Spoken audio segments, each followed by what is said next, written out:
అదే RTV app వార్తల్ని క్షణాల్లో చదివే అవకాశం ఉంటుంది. ఒక న్యూస్ పేపర్, ఒక టెలివిజన్ ఛానల్ మీ చేతుల్లో ఎప్పుడూ ఉంటాయి. ప్రముఖ ప్రసిద్ధిగాంచిన తిరుపతి నగరంలో నిఘా నేత్రం నిద్రపోతుందా అంటే అవుననే సమాధానాన్ని వినపడుతున్నాయి.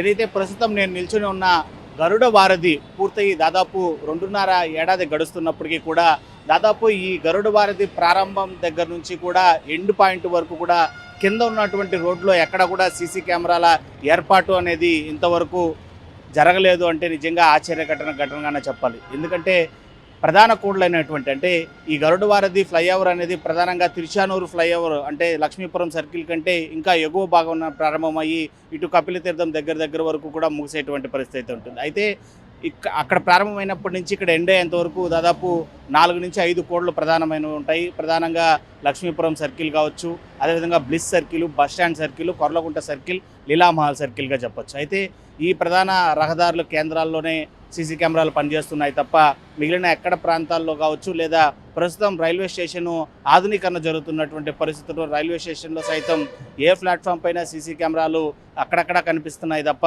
పూర్తి స్థాయిలో ఎక్కడ నిఘా లేనటువంటి పరిస్థితి. సో ఇలాంటి పరిస్థితుల్లో దొంగతనాలు కావచ్చు, గొడవలు కావచ్చు, తరచూ జరుగుతున్నటువంటి హత్యలు కావచ్చు, వీటన్నిటినీ పసిగట్టడానికి అంటే నేరస్తులు తప్పించుకోవడానికి పోలీసులు కళ్ళు కప్పడానికి మరింత సహాయాన్ని చేకూర్చే దిశగా కూడా చెప్పొచ్చు. అదీ కాకుండా ఏదైతే తిరుపతి నగరంలో యథేచ్ఛగా గంజాయి రాయుళ్ళు ఈ గొడవకు ప్రధాన కారణమవుతుంటే గంజాయి యథేచ్ఛగా తరలింపు అనేది తిరుపతి కేంద్రంగానే కొనసాగుతుంది అనేది అనేక రకాల ఆరోపణలు వస్తున్నటువంటి నేపథ్యంలోనే ఆ గంజాయి తరలింపు కూడా రైల్వే మార్గం గుండానే తీసుకొస్తున్నారనేది ప్రధానమైనటువంటి అంశం. సో ఈ అంశంలో రైల్వే స్టేషన్లో కూడా అంతంత మాత్రమే నిఘా నేత్రాలు అయినటువంటి సీసీ కెమెరాలు ఉండడం, బయట రైల్వే స్టేషన్ బయట భాగంలో ఏదైతే ఇటు టీటీడీకి సంబంధించినటువంటి మాధవ నిలయం దగ్గర కూడా అంతంత మాత్రమే కెమెరాలు ఉండడం, వీటన్నిటినీ ఇంకా పోలీసులు కావచ్చు, నూతనంగా అనేక మంది మారినటువంటి ఎస్పీలు కావచ్చు, వాటిపైన ఏమాత్రం కాన్సన్ట్రేషన్ చేయలేదు అనేది నగరవాసుల నుంచి వినిపిస్తున్నటువంటి ఆరోపణలుగానే చెప్పాలి.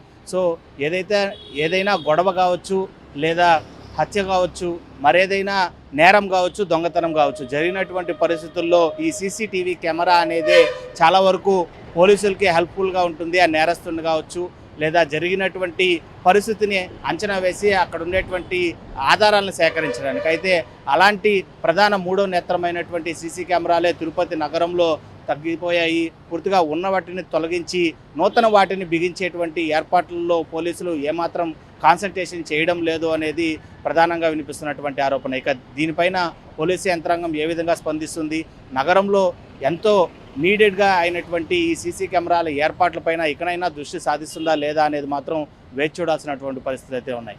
వీడియో జర్నలిస్ట్ మునసాయితో Lokesh reporting for RTV Tirupati. మరిన్ని వీడియోస్ కోసం ఛానల్ ని సబ్స్క్రైబ్ చేయండి, లేటెస్ట్ అప్డేట్స్ కోసం వాట్సాప్ ఛానల్ ని ఫాలో చేయండి అండ్ లింక్ డిస్క్రిప్షన్ లో ఉంది.